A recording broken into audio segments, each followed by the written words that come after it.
So guys 22 जुलाई आज भी supreme court की जो हियरिंग थी उससे हमें रीनीट के ऊपर कोई फाइनल वर्डिक्ट सुनने के लिए तो नहीं मिला, बट देन आज सीजीआई की तरफ से जरूर इस केस को एक कंक्लूसिव डायरेक्शन में ले जाने की कोशिश की गई। एंड में जितने भी लॉयर्स थे, जितने भी पेटिशनर्स थे, सबको वन बाय वन यानी कि इंडिविजुअली सुना गया। सबने अपना अपना कंक्लूसिव स्टेटमेंट्स या फिर सबमिशन दिया और फाइनली आपकी जो हियरिंग होगी वो कल एक्सपेक्टेड है, यानी कि रीनीट मैटर पर फाइनल वर्डिक्ट हमें कल सुनने के लिए मिल सकता है। हाउएवर जब केस को एंड किया गया तो सीजीआई की तरफ से नेक्स्ट हियरिंग डेट नहीं दिया गया, बट मोस्ट प्रोबेबली आपका जो हियरिंग डेट रहने वाला है next, that should be tomorrow only. But then ये जो आपकी केस था आज बहुत लंबा चला, यानी कि हियरिंग काफी लंबी चली, लंच से लेकर टिल दी वेरी एंड। आज सिर्फ और सिर्फ एक इसी मैटर पर डिस्कशन हुआ। हाउएवर कोई फाइनल जजमेंट नहीं आया, बट देन काफी सारे अलग अलग डेवलपमेंट्स हमें देखने के लिए मिले, स्पेशली क्योंकि आज फाइनली बाकी के लॉयर्स को भी मौका मिला अपना सबमिशन देने के लिए। तो कुछ बहुत इंटरेस्टिंग और सिग्निफिकेंट आर्ग्यूमेंट्स उनकी तरफ से रखे गए। तो आइए फटाफट से सबको देख लेते हैं और बेसिकली आज के इस प्रोसीडिंग को हम डिस्कस करेंगे दो हाफ्स में, पहले बिफोर लंच और उसके बाद क्या प्रोसीडिंग्स रही आफ्टर लंच। देखिए सबसे पहले तो जैसे मैंने आपको बताया फाइनली कोई फाइनल वर्डिक्ट नहीं सुनने के लिए मिला, मतलब इवेंचुअली कोई फाइनल वर्डिक्ट सुनने के लिए नहीं मिला और हियरिंग वापस से कल रिज्यूम होगी। और इसी के साथ यार बहुत सारे मल्टीपल ऐसे पिटीशंस थे, मल्टीपल ऐसे लॉयर्स थे जिन्होंने प्रेजेंट किया केस वो वाले स्टूडेंट्स का जिनको की फिजिक्स में ग्रेस मार्क्स की वजह से जिनकी रैंक काफी हद तक इंपैक्ट हो रही है। यानी कि ऐसे कुछ स्टूडेंट्स थे, कुछ ब्राइट स्टूडेंट्स इनफैक्ट, जिनके मार्क्स आप सोचिए 711 680 तक आ रहे थे और उनका ये कहना था, क्योंकि एनटीए की गाइडलाइंस क्लियरली ये कहती हैं कि आपको जो ये हम क्वेश्चन पेपर सेट कर रहे हैं उसमें हर क्वेश्चन के लिए एक ही करेक्ट ऑप्शन है। तो एप्रीहेंशन की वजह से, क्योंकि फिजिक्स के उस क्वेश्चन में हमें एम्बिगिटी लगा, हम कंफ्यूज थे, बिकॉज ओल्ड एनसीईआरटी कुछ और कहती है, न्यू एनसीईआरटी कुछ और कहती है। सो एज थोड़ा ज्यादा केयरफुल होते हुए एप्रीहेंशन ऑफ नेगेटिव मार्किंग की वजह से हमने उस क्वेश्चन को इंटायरली स्किप कर दिया कि कहीं नेगेटिव मार्किंग नहीं हो जाए, क्योंकि एनटीए कहता है कि भाई एक ही ऑप्शन सही है। But then at the end क्या हुआ, आप सबको मालूम है कि यार सबसे पहले जब आंसर की रिलीज हुई थी, मैं आपको दिखाती हूँ, ये वाले क्वेश्चन की बात हो रही है बेटा। सबसे पहले जब आंसर की रिलीज हुई थी तो उन्होंने सिर्फ एक ही ऑप्शन सही दिया था, विच इज ऑप्शन डी, है ना, जो कि बेस्ड है on the new NCERT. But उसके बाद उन्होंने क्या किया कि क्लोज टू जब करेक्शन विंडो ओपन हुआ, वापस ऐसे बहुत सारे एप्लीकेंट्स थे जिन्होंने इसको चैलेंज किया। तो बेटा चैलेंज के दौरान क्लोज टू 13,000, एनटीए का अपना कहना है कि उन्हें ऑलमोस्ट 13,000 इसके ऊपर चैलेंजेस मिले, बिकॉज ऑफ विच उन स्टूडेंट्स का कहना था कि हम तो ओल्ड एनसीईआरटी फॉलो कर रहे थे, तो ओल्ड एनसीईआरटी ये कहता है। तो उसके बाद सेकंड एंड फोर्थ दोनों ही ऑप्शन को करेक्ट मान लिया गया। बट देन उनका ये आर्ग्यूमेंट था कि दोनों ऑप्शंस करेक्ट ऑप्शंस नहीं हो सकते, because one can not stand the other. आप वैसे भी एज अ केमिस्ट्री स्टूडेंट भी, हाउएवर ये फिजिक्स का क्वेश्चन है, बट आप एज अ केमिस्ट्री स्टूडेंट भी इसको समझ सकते हो। भाई पहली स्टेटमेंट तो ऑब्वियसली ठीक है कि एटम्स आर इलेक्ट्रिकली न्यूट्रल, क्योंकि एटम्स में नंबर ऑफ इलेक्ट्रॉन प्रोटॉन जो है इक्वल होते हैं। बट अगर सेकंड स्टेटमेंट की बात की जाए तो यहां पर लिखा है the atoms of each element are stable, जो कि ओल्ड एनसीईआरटी की लाइन है, और फिजिक्स की न्यू एनसीईआरटी कहती है atoms of most elements are stable. तो या तो ईच सही हो सकता है या मोस्ट, बोथ के नॉट स्टैंड ईच अदर, ठीक है, मतलब अगर एक सही है तो दूसरा वाला पक्का ही गलत है। तो सीजीआई ने इस पर क्या कहा कि देखिए आईआईटी दिल्ली के डायरेक्टर को उन्होंने ऑर्डर किया to constitute a panel of the subject experts, और उसके बाद वो डिटरमाइन किया जाए कि इस फिजिक्स के क्वेश्चन के लिए करेक्ट आंसर क्या है, क्योंकि सभी पिटिशनर्स का अपना अपना आस्क और आर्ग्यूमेंट था। कुछ का कहना था कि जिन्होंने यार सेकंड और फोर्थ ऑप्शन दोनों में से किसी एक को अटेम्प्ट किया है, उनको ग्रेस मार्क्स दिए जाने नहीं चाहिए, रादर केवल उन्हीं स्टूडेंट्स को जिन्होंने ऑप्शन 4, जो कि आइडियली करेक्ट आंसर होना चाहिए, सिर्फ उन्हें मार्क्स मिलने चाहिए, क्योंकि भाई वो आपकी न्यू एनसीईआरटी पर बेस्ड है। आपने अपनी गाइडलाइंस में कहा है कि रेशनलाइज्ड एनसीईआरटी जो कि न्यू एनसीईआरटी है उसी को फॉलो कीजिए, तो उसी को फॉलो किया गया एंड आइडियली तो आपका केवल वही ऑप्शन जो है करेक्ट ऑप्शन माना जाना चाहिए। बट देन अलग कुछ ऐसी पिटीशंस भी थी, उनकी आस थी कि इस क्वेश्चन को कंप्लीटली कैंसिल कर दिया जाए और टोटल 720 की जगह 716 में से वापस से रिजल्ट पब्लिश किया जाए। अब अगर ऐसा होता है तो आप देखिए कि जितने ऐसे स्टूडेंट्स हैं जिन्होंने ऑप्शन 2 मार्क किया था, तो तो ओल्ड एनसीईआरटी के बेसिस पर जो कि था, बेटा अगर उस ऑप्शन को कंप्लीटली रॉन्ग मान लिया जाता है तो केवल उन्हीं स्टूडेंट्स को मार्क्स दिए जाएंगे जिन्होंने कि ऑप्शन डी सेलेक्ट किया है। और ऐसा करने से डेटा के according approximately 4 lakh students impact हो रहे हैं। तो आपको एक डिसेंट फ्लक्चुएशन उसके बाद रैंक्स और मार्क्स में देखने के लिए मिल सकता है। इसी के साथ आज जैसे मैंने आपको कहा, सच दैट केस को कंक्लूड किया जा सके और एक कंक्लूसिव मोड पर लाया जा सके, सीजीआई ने अपनी तरफ से सभी पेटिशनर्स को सुना। तो इसीलिए जो स्टूडेंट्स जो ऐसे पेटिशंस थे जो कि रीनीट के अगेंस्ट थे उनको भी सुना गया। एंड इसी के साथ साथ मिस्टर हेगड़े, वैसे आपको ध्यान होगा कि मिस्टर हुडा थे जो कि रीनीट पेटिशनर्स को डे 1 से लीड कर रहे थे, बट आफ्टर लंच उनकी कंक्लूसिव स्टेटमेंट के सबमिशन के बाद सीजीआई ने बाकी सभी इंडिविजुअल पेटिशनर्स को सुना और उसमें से मिस्टर हेगड़े ने भी काफी सारी बातें सामने रखी। उनका ये कहना था कि देखिए, भले ही पेपर सबके लिए ना कंडक्ट किया जाए, अगर कोर्ट नहीं चाहता है कि 23 लाख एस्पिरेंट्स के लिए पेपर कंडक्ट किया जाए, तो एटलीस्ट जो स्टूडेंट्स क्वालिफाई किए, यानी कि जिनके मार्क्स 164 से ज्यादा थे, जो कि ओवरऑल 13 लाख के आसपास नंबर बनता है, तो उन बच्चों का पेपर दोबारा से कंडक्ट किया जाना चाहिए। उनका कहना था कि सीबीआई का जो प्रोब है, यानी कि सीबीआई की भी जो रिपोर्ट है, उसका ये कंक्लूजन कहीं नहीं निकल कर आ रहा है कि पेपर लीक जो है कन्फाइंड था, क्योंकि स्टेटमेंट जो है, जो पटना पुलिस की रिपोर्ट की स्टेटमेंट्स हैं, तो उससे ये समझ आ रहा है कि पेपर लीक व्हाट्सएप पर हुआ, और अगर वो व्हाट्सएप पर था तो फिर वो एक पर्टिकुलर रीजन यानी कि सिर्फ पटना में लोकलाइज्ड नहीं है, राइट है। और इसके साथ जो मिस्टर हुडा थे, आफ्टर लंच उन्होंने अपनी जो सबमिशन था उसको कंक्लूड किया ये कहकर कि ओवरऑल ये एक सिस्टमिक फेलियर है और इससे जो सैंक्टिटी ऑफ द एग्जाम हो वो डिस्ट्रैक्ट होती है, और साथ ही साथ पेपर लीक क्योंकि व्हाट्सएप के थ्रू हुआ, क्योंकि पटना पुलिस की जो रिपोर्ट है उसमें उन्होंने कहा कि भाई मेरे को व्हाट्सएप पर पेपर मिला, फिर हमारे 7 सॉल्वर्स की टीम ने उसको सॉल्व किया। तो वो कह रहे हैं कि भाई पेपर अगर व्हाट्सएप पर आया तो ये पटना का केस नहीं रह जाता उसके साथ। और भी ऐसे बहुत सारे मल्टीपल इंडिविजुअल पिटिशनर्स थे जिनका ये कहना था कि एनएमसी के खुद के रूल के अकॉर्डिंग नीट एग्जाम 2 बार कंडक्ट नहीं किया जा सकता है। तो उन्होंने ये कहा कि एनटीए को इंडिविजुअल बेसिस पर ये पावर किसने दिया कि उन्होंने 1563 स्टूडेंट्स का वापस से नीट एग्जाम इतना फटाफट कंडक्ट भी कर लिया, उसका रिजल्ट डिक्लेयर भी कर दिया, कंपाइलेशन भी हो गया, सब कुछ सामने निकल कर भी आ गया। बहुत सारे ऐसे लॉयर्स जो कि रीनीट को फेवर कर रहे थे, तो उन्होंने यार अलग अलग डेटा के हेल्प से, स्पेशली आप सब जानते हैं कि संडे कल सुबह 12 बजे सेंटर वाइज रिजल्ट को डिक्लेयर किया गया था, तो उसको भी क्वेश्चन किया गया कि यहां से वो जो आप बेल शेप्ड कर्व का दावा कर रहे थे, तो बेल शेप्ड कर्व तो निकल कर नहीं आ रहा है।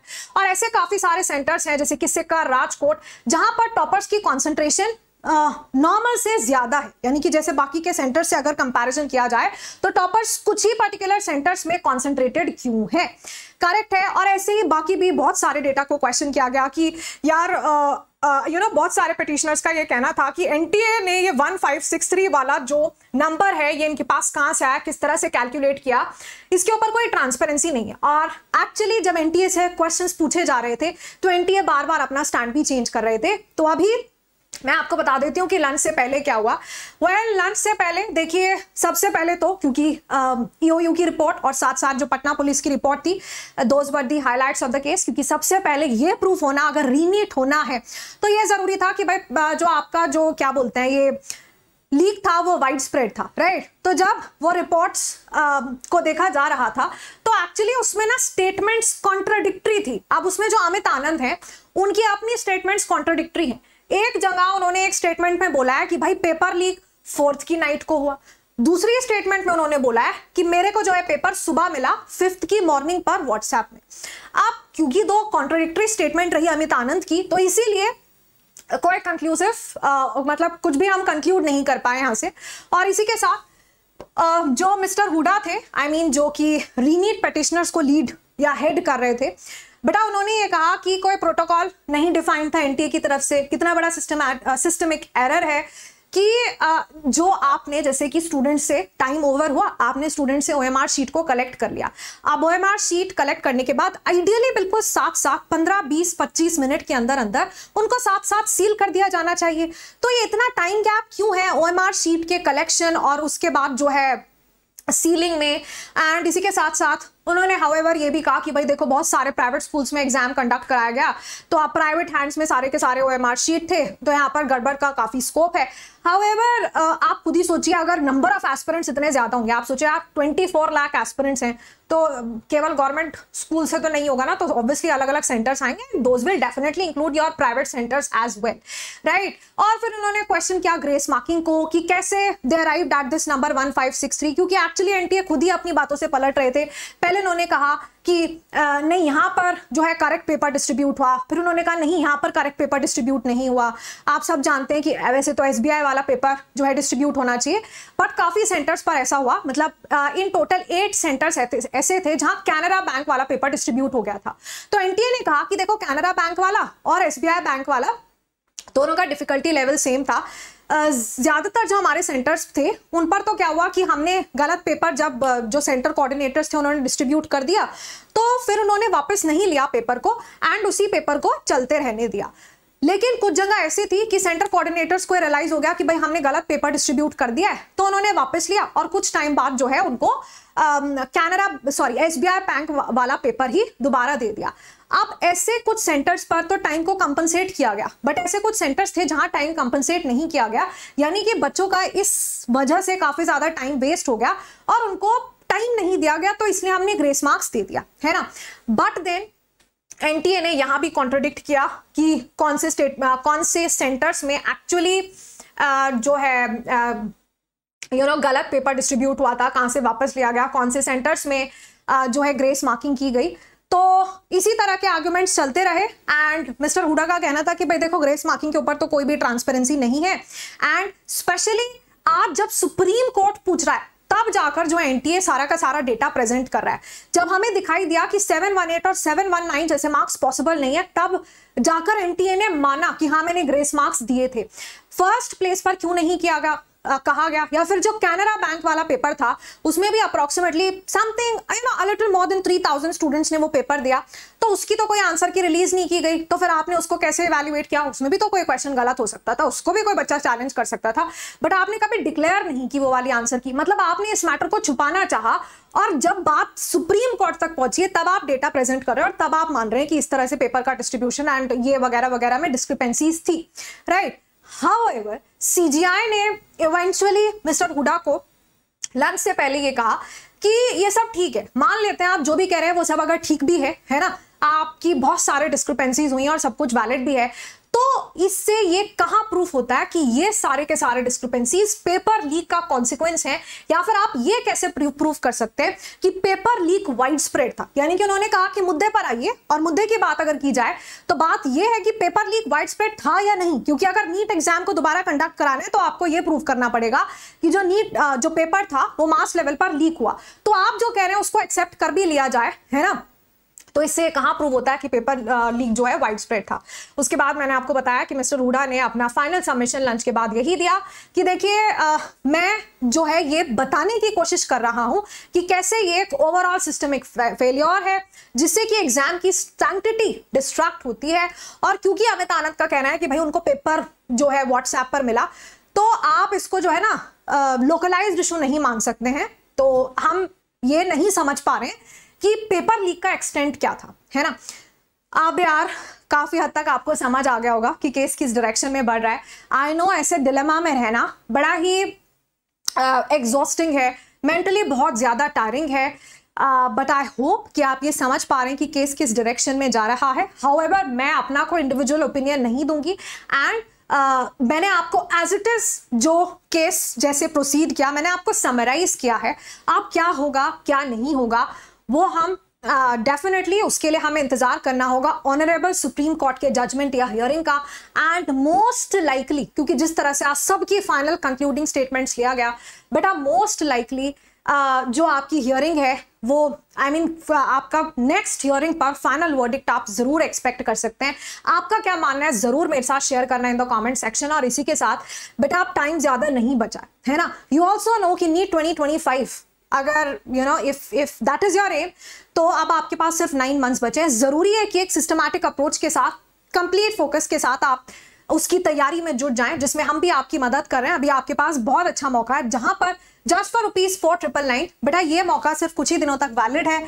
सिर्फ और सिर्फ 25 जुलाई तक ये पॉसिबल है, जहां आप जस्ट 4999 में 1 साल की पूरी तैयारी कर सकते हो, फिजिक्स, केमिस्ट्री, बायोलॉजी। ना सिर्फ सिलेबस कंप्लीशन, बेटा रिवीजन भी, टेस्ट सीरीज भी, सारा का सारा स्टडी मटेरियल भी, टीचर की इंडिविजुअल गाइडेंस भी, डाउट रूम्स भी, 24/7 जब जब आपको डाउट आए आप डाउट रूम में जाकर अपना डाउट रिजॉल्व करा सकते हो। पिछले 10 साल के प्रीवियस ईयर क्वेश्चन का वीडियो सॉल्यूशन भी तुम्हें मिल जाएगा। इसके लिए आपको कमेंट सेक्शन में जाना पड़ेगा, लिंक पर क्लिक कीजिए, कोड अप्लाई करना मत भूलिएगा, AKA लाइव, क्योंकि जब आप कोड अप्लाई करते हैं तभी आपको डिस्काउंट भी मिलता है और तभी आपको मेंटोरशिप और मेरा सारा स्टडी मटेरियल भी मिलेगा। अनलेस आप ये कोड यूज कर रहे होंगे, मतलब कोड यूज करना भूलिएगा मत, नहीं तो आपको बहुत सारे बेनिफिट्स नहीं मिल पाते हैं। मैं बात कर रही हूं हमारे फिनिक्स प्रो बैच की, जहां आपकी फेवरेट टीम आपको पढ़ाने वाली है। मैं पूरा केमिस्ट्री आपका सिलेबस कवर कर रही होगी और बाकी के एजुकेटर्स के साथ मिलकर आपकी फिजिक्स और बायोलॉजी भी यहां पर कंप्लीट हो जाती है। बेटा ये हमारा आखिरी फुल लाइव बैच है, क्योंकि इसके बाद वो मैंडविड्थ नहीं होगा, इतना टाइम नहीं बचेगा कि फुल फ्लेजेड लाइव एक कोर्स चलाया जा सके। तो इसके बाद जो स्टूडेंट्स एडमिशन लेंगे, बैचेस को ज्वाइन करेंगे, उनको लाइव प्लस रिकॉर्डेड मैनेज करना होगा। करेक्ट है। बाकी यार आज की हियरिंग के बारे में आपका क्या ओपिनियन रहा? पर्सनली मुझे ऐसा लगा कि यार स्पेशली लास्ट में सबका सबमिशन सुनना, सभी को जो है एक एक कर जब सबकी कंक्लूसिव स्टेटमेंट्स लिया गया तो वहां से कुछ इंटरेस्टिंग आर्ग्यूमेंट्स हमारे सामने निकल कर आए। एंड स्पेशली ये जो फिजिक्स वाला क्वेश्चन है, इसका एक अच्छा खासा इम्पैक्ट देखने के लिए मिल सकता है, क्योंकि अगर 4 लाख स्टूडेंट्स का इस पर इम्पैक्ट देखने के लिए मिलेगा तो डेफिनेटली एक ठीक ठाक fluctuation in the rank, in the marks जरूर आपको देखने के लिए मिलने वाले हैं। कितने ऐसे स्टूडेंट्स थे जिन्होंने फिजिक्स का वो वाला क्वेश्चन अटेम्प्ट किया था या नहीं किया था because of the same confusion? बेटा जरूर मुझे बताइएगा इन द कमेंट सेक्शन।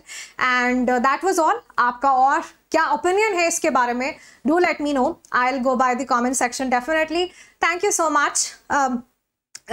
इसी उम्मीद पर मैं आज के सेशन को एंड कर रही हूँ कि जरूर से बाय द नेक्स्ट टाइम, यानी कि नेक्स्ट हियरिंग के दौरान हमें एक फाइनल कंक्लूजन, फाइनल वर्डिक्ट जरूर सुनने के लिए मिलेगा। So hoping the best for you all. Thank you so much, good luck and take care.